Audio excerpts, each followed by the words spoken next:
Hi, I'm Chris Wilson from Grinding Gear Games. Each week we make a video about an interesting Path of Exile character build that a player has submitted. This is the 9th video in the series and features a level 73 marauder called Mike Tyson who can one-hit kill monsters by punching them. In the 0.9.11 patch, we added a variety of new unique items, some of which were designed by players who bought our Diamond supporter packs. We've also been working with Brother Laz, author of the famous Median Exile mod for Diablo 2. He has designed several uniques for Path of Exile, including this item. Facebreaker is a pair of gloves that substantially increases the damage the character deals when it is unarmed. With this specific one here, it's a damage multiplier of almost 11 times. This is in addition to other mods such as critical strike damage, stun threshold reduction, and the extra gore effects that it grants.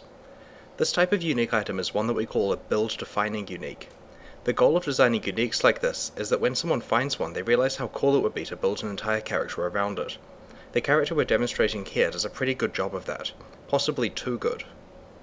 The obvious drawback with Facebreaker is that you're not allowed to have a weapon equipped. However, because your physical damage is multiplied by almost 11 times, physical damage mods on items are almost mandatory.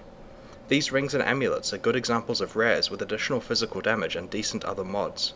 The unique belt Mega Nord's Girdle is excellent for a Facebreaker build because it not only has additional physical damage, but also an additional 10% life bonus along with its other mods. The final unique that this character uses is the Black Gleam Quiver. Its unique property is that it converts half your physical damage to fire damage. The weapon fire damage is important for this build because of passive skill choices that the player has made. The first thing you'll notice about his passive skill tree is that he grabbed all of the weapon elemental damage passives that are available. This required a considerable investment travelling across the tree, but allowed him much flexibility in where he spends the remaining points. Other than Resolute Technique, which makes it impossible to miss attacks or to get critical strikes, there aren't many other aggressive passives that really benefit this build, so quite a lot of the survivability ones can be picked up. The core attack skill being used is Frenzy, which allows you to gain frenzy charges while fighting. This skill is augmented by weapon elemental damage, added fire damage, and mana leech. Due to the additional fire damage and existing damage conversion from the unique quiver, stacking on top of the 1000% bonus to unarmed damage, the weapon elemental damage support gem and passive skills scale the damage up to be extremely high. In addition, there are two auras that work very well with this build. Both Hatred and Anger add substantial elemental damage which is scaled up in a similar way to your weapon damage. Turning these on grants you an additional 40% damage boost at the cost of reserving some of your mana. This player has also chosen to create a totem which casts the Enfeeble Curse on nearby monsters, reducing the damage they deal. This is pretty effective because you don't need to concentrate on aiming the curse while you're fighting. This character is undeniably powerful. Although it was able to pick up a decent amount of survivability, its main defense is the ability to kill monsters in a punch or two. We've tested it in a variety of high-level maps, and as long as it avoids being pinned down by ranged attackers, it's able to clear large groups of enemies very quickly. After discussing this character in our office, we built a more powerful version using items that this player hasn't worked his way up to yet. The resulting carnage prompted some serious discussion about the interactions between all of the different synergies in play here.